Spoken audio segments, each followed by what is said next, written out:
आज दोपहर 12 बजे बीजेपी संसदीय दल की बैठक होगी जिसमें मोदी को संसदीय दल का नेता चुना जाएगा। इसके बाद एनडीए की बैठक होगी जिसमें गठबंधन के सभी सांसद मोदी को अपना नेता चुनेंगे। बैठक खत्म होने के बाद दोपहर 2:30 बजे एनडीए के सभी सांसद राष्ट्रपति प्रणब मुखर्जी से मिलकर सूचित करेंगे कि एनडीए ने नरेंद्र मोदी को अपना नेता चुन लिया है। इसके बाद दोपहर 3:15 बजे मोदी खुद राष्ट्रपति से मिलकर सरकार बनाने का दावा पेश करेंगे।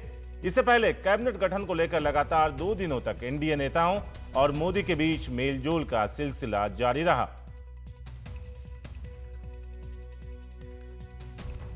तो 2 दिनों से कवायद यहां चल रही थी दिल्ली में। मोदी खुद दिल्ली में मौजूद थे। गुजरात भवन में कई सारे बड़े नेताओं ने नरेंद्र मोदी से मुलाकात की। उसके अलावा राजनाथ सिंह के घर पे भी बड़े नेताओं का आना जाना लगा रहा। संघ मुख्यालय पे भी नेताओं ने जाकर संघ के नेताओं से भी मुलाकात की। अखिलेश शर्मा हैं हमारे वरिष्ठ सहयोगी इस मामले पर ज्यादा बात करने के लिए। अखिलेश, हम बता रहे थे कि अभी क्या क्या होना है, फिर भी हम आपसे जानना चाहेंगे कि आज क्या क्या प्रोग्राम है और उसके अलावा पूरी प्रक्रिया कैसे पूरी होगी। देखिए शारिक, अब से कुछ देर बाद बीजेपी संसदीय दल की बैठक संसद के ऐतिहासिक सेंट्रल हॉल में शुरू होने जा रही है। महत्वपूर्ण बात यह कि बीजेपी ने आज तक शायद कभी इतनी ताकत में अपने सांसदों को नहीं देखा होगा। खुद उसके अपने 282 सांसद लोकसभा के चुन के आ रहे हैं। इसके अलावा जो राज्यसभा के उसके सांसद हैं वो भी इस बैठक में मौजूद रहेंगे। सर्वसम्मति से नरेंद्र मोदी को बीजेपी संसदीय दल का नेता चुना जाएगा। ये वो पोस्ट होती है जिसका कि नेता हमेशा संसद के भीतर पार्टी का प्रतिनिधित्व करता है, यानी वो पार्टी का स्वाभाविक नेता होता है। तो वो पोस्ट अब नरेंद्र मोदी के पास जाने वाली है। उसके बाद 1 बजे जो बीजेपी की सहयोगी पार्टियां हैं, वो चाहे तेलुगु देशम पार्टी हो, अकाली दल हो, शिवसेना हो या फिर लोक जनशक्ति पार्टी या अन्य छोटी पार्टियां, उन तमाम पार्टियों के जो सांसद चुन करके आए हैं और उनके नेता, वो भी सेंट्रल हॉल पहुंच जाएंगे। और फिर ये जो बैठक है ये एनडीए संसदीय दल की बैठक में बदल जाएगी। उसके बाद एनडीए का भी औपचारिक रूप से नेता नरेंद्र मोदी को चुन लिया जाएगा। उसके बाद एनडीए के दलों की चिट्ठियां लेकर के राजनाथ सिंह, जो कि बीजेपी के अध्यक्ष हैं, अपने अन्य साथियों के साथ राष्ट्रपति प्रणब मुखर्जी से मिलने 2:30 बजे जाएंगे। उसके बाद 3:15 बजे नरेंद्र मोदी राष्ट्रपति प्रणब मुखर्जी से मुलाकात करेंगे, जिसमें कि सरकार बनाने की औपचारिक प्रक्रिया शुरू कर दी जाएगी, क्योंकि उसी बैठक में राष्ट्रपति सरकार बनाने के लिए नरेंद्र मोदी को आमंत्रित करेंगे। और उसके बाद मोदी बताएंगे कि वो कब शपथ ग्रहण लेना चाहते हैं, कब उनका शपथ ग्रहण समारोह हो सकता है।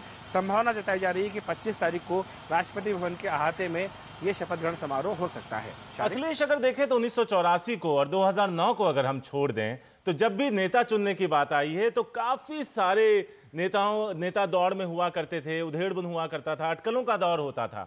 इस बार तस्वीर बदली है।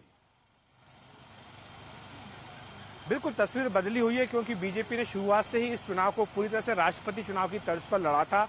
नरेंद्र मोदी का नाम बीजेपी ने आगे करके लड़ा था, इसलिए कभी किसी के मन में कोई शक शुबा नहीं रहा कि नरेंद्र मोदी के अलावा कोई और व्यक्ति बीजेपी का नेता हो सकता है या प्रधानमंत्री हो सकता है।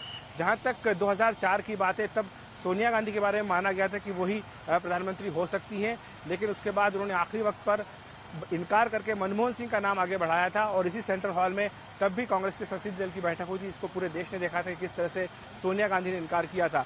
लेकिन वैसा कुछ नाटकीय घटनाक्रम आज नहीं होने जा रहा है। यहाँ जो कुछ भी है सिर्फ औपचारिकताएं भर हैं, और ये औपचारिकताएं इसलिए जरूरी है क्योंकि सरकार के गठन के लिए इन तमाम औपचारिकताओं को पूरा करना जरूरी भी है। इसके बाद आज शाम को ही नरेंद्र मोदी अहमदाबाद के लिए रवाना हो जाएंगे, जहां पर कि मणिनगर, जो कि उनका अपना विधानसभा चुनाव क्षेत्र है, वहां पर वो बतौर मुख्यमंत्री आखिरी चुनावी सभा को संबोधित करेंगे शारिक। उसके बाद कल बहुत महत्वपूर्ण दिन होगा गुजरात के लिए, जहां पर कि विधानसभा का विशेष सत्र बुलाया गया है नरेंद्र मोदी को बधाई देने के लिए, उन्हें विदाई देने के लिए। उसके बाद वो राज्यपाल से मिलकर अपना इस्तीफा सौंपेंगे। फिर शाम 4 बजे वहां पर बीजेपी विधायक दल की बैठक होगी, जिसमें कि आनंदीबेन को नया नेता चुनने की संभावना है। शुक्रिया अखिलेश, शुक्रिया। तो आज तस्वीर साफ हो जाएगी। नरेंद्र मोदी आज जाकर राष्ट्रपति भवन में राष्ट्रपति से मिलकर अपना दावा पेश करेंगे। उसके बाद यह साफ हो जाएगा कि नई सरकार किस दिन शपथ ग्रहण लेती है।